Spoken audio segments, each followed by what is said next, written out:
مربين كتير خصوصا في دولة الإمارات، مربين كتير جدا بيشتغلوا بادي مثلا نص كيلو زي ما الناس كلها شغالة والعالم كله شغال، ويجي على عمر 14 يوم أول ما البادي يخلص يروح مدي ناهي على طول.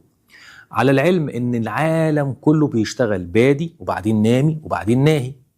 الغريب في الموضوع ان اللي عاد بيقول لي يا جماعه نحط نامي اصبح هو الغلطان، اصبح الناس بتبص له ازاي يا عم انت ماشي عكس الناس ليه؟ ما الناس كلها شغاله بادي ناهي.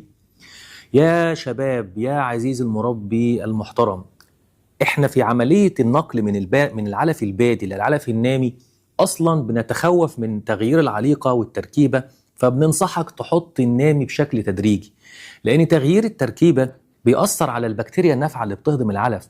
ممكن تعمل حاجه زي تلبك معوي، يعني تلاقي اسهال بني بدأ ينشط، تلاقي الفراخ بتنكش في العلافات، تغير في التركيبه، يعني بيحصل او على الاقل بيحصل رده في معدل سحب العلف شكاره او اتنين. فانت تواجه كل هذه التحديات وتروح حاطط بعد البادي ناهي على طول، فانت بتزود فرصه المشاكل دي انها تحدث اكتر. ممكن فعلا الفراخ تنكش يعني الاحتماليه انها تنكش في العلفات اكتر، احتماليه انها ترد في العلف اكتر، لان التركيبه اختلفت بشكل يعني التوازن زاد اكتر. فالمفروض سيادتك لما بتيجي تشتغل بادي نص كيلو وتحط بعد كده كيلو نامي، المفروض بتاكل نص بادي كيلو نامي وبعدين تكمل بعد كده ناهي الى ما شاء الله. لكن فكره ان انت تحط بادي وعلى 14 يوم تروح مدي ناهي مره واحده، هنا فرصه النشاط البكتيري للكوليستريديا وارده، فكره او فرصه ان الفراخ تنكش في العلافات وارده، فرصه ان الفراخ ترد في العلف وارده، فرصه ان المناعه كده تهتز شويه وارده. كل ده ليه؟ كل ده لانك دخلت بشكل مفاجئ من تركيبه بروتينها عالي لتركيبه مفاجاه بروتينها ناقص، ده غير البريمكسات وغير الكلام ده كله بيأثر على البكتيريا النافعه اللي بتهضم جوه في الامعاء، اللي بتهضم العلف. فمعظم الدكاتره في علم التغذيه، الناس اللي اخذوا الدكتوراه واللي صنعوا العلف واللي نصحونا بالتركيبه دي، او العالم كله على فكره ماشي كده، يعني احنا في الامارات ماشيين عكس العالم كله. يعني اللي انا بقوله ده ما هوش جديد او ما هوش ابداع يا شباب، بادي نامي ناهي. اللي اخترع الفرخه، الخواجه اللي اخترع تركيبه العلف، الزملاء الدكاتره بتوع التغذيه اللي اخترعوا التركيبه دي، اكتر تركيبه مناسبه حسب عمر الطائر.